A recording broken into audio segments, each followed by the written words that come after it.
Two riders. Today we're going to show you how to pattern a Browning Gold 12 gauge shotgun for use at a turkey shoot. First off, we've got the shotgun, and you saw the chokes earlier. We've got a turkey extra full aftermarket choke screwed into the end of it. Got a piece of cardboard that I'll be using at the target when we're at the range tomorrow. Excuse the movement here, I'm not on a tripod today. I'm just doing this with a handheld phone. Paper bags cut open. The paper bag cut open is about 36 inches. What I'm looking for is a clear 18 inches top to bottom where I can put a target up and another target up. And I have targets that are marked with the choke that we'll be using. And actually we're going to be using 3 different chokes. One is a Carlson's with a restriction of 0.700 inches, and what we're going to do is try to see how much of the pellets out of a number 8 2 3/4 inch shot shell will go basically in this circle. The next one is the tightest of the 3. It's by Star Dot. It's at a 0.668 diameter, and then as much as I could look, I couldn't find an actual number, but this is the Browning Factory extended Invector Plus extra full turkey choke. And what we're going to be doing when we get to the range is shooting probably 4 shots into 4 clean targets each for a minimum of what are we looking at, 12, might end up doing up 16, 18 shots at these guys to see which gives us the most consistent best impact. And then we'll look at that at the range. It's not going to be all live at the range because of the slowness of how things are going to run out there at a public range. And then hopefully tomorrow night we will be at a turkey shoot about 15 or 18 miles up the road here, and we'll see how we did.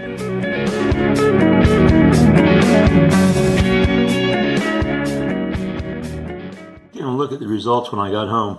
The circles that I drew were approximately the size of the circle that I'll be shooting at tonight.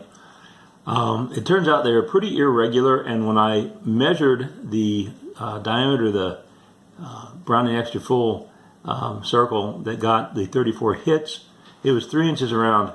I went back and corrected all the other circles for the Star Dot and the other Browning targets and counted any pellets that wouldn't have been counted the first time.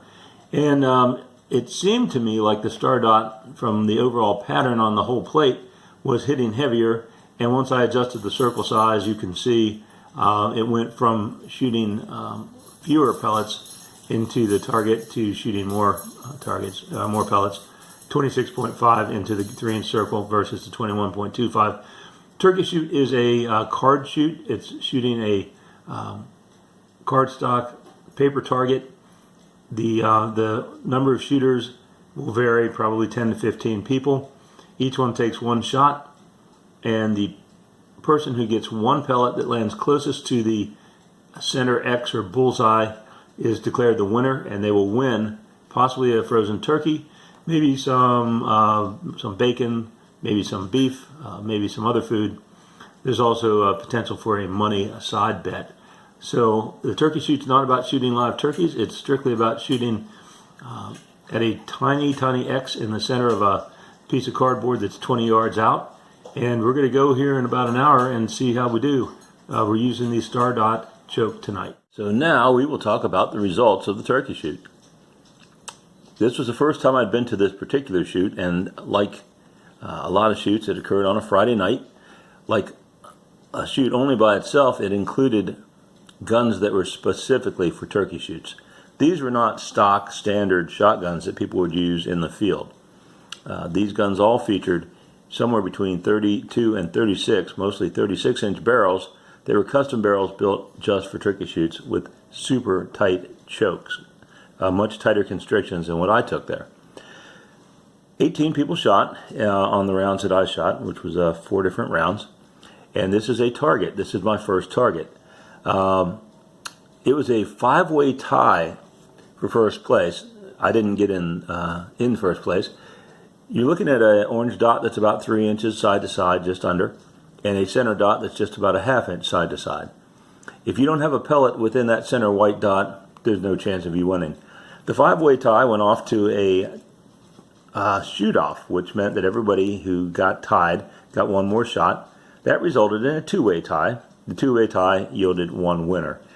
This was a good target as far as density of pattern, not bad at all. I wasn't unhappy, but nothing in the money zone of the white dot in the center.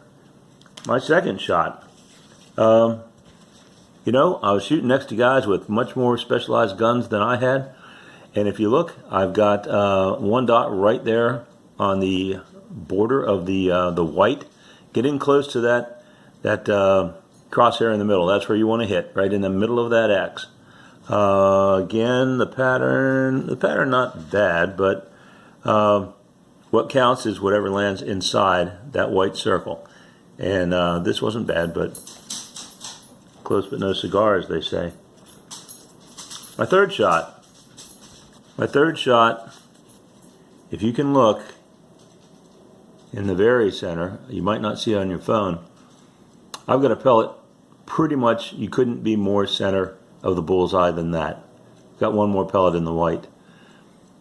This resulted in a 2-way tie. There was another shooter who had almost the exact pellet in the exact spot. It was too close to call. We had a shoot-off, and we each took one shot. I did not win. He had a 36-inch barrel specialty gun. I take my gun that is my standard field gun. I use it for turkey shoots, I use it for trap shooting, and I use it as a hunting gun. It hasn't been specially configured in any way. That's, you know, it's my utility gun. The rest of the pattern, actually, pretty good on this one, not bad. My fourth shot, big heavy pattern at the top of the target, very dense. And you know what? In some shoots that I shot in past years, that pellet right there on the line, getting very close, that would have been a winner. In this shoot, it just wasn't at all. If you like these sort of videos, and if you enjoyed this one, please hit like.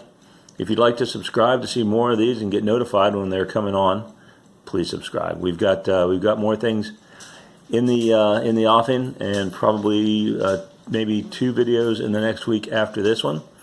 Give you a heads up, they're going to be either MRE videos or 4 Patriots. I've got a supply of 4 Patriots freeze-dried long-term food. Those are coming up next. Once again, any comments, please comment. It helps us to determine what you all like. Also, you should be able to connect to my email address if you've got a question. If you've got suggestions, please leave them. And thanks again for taking time to watch.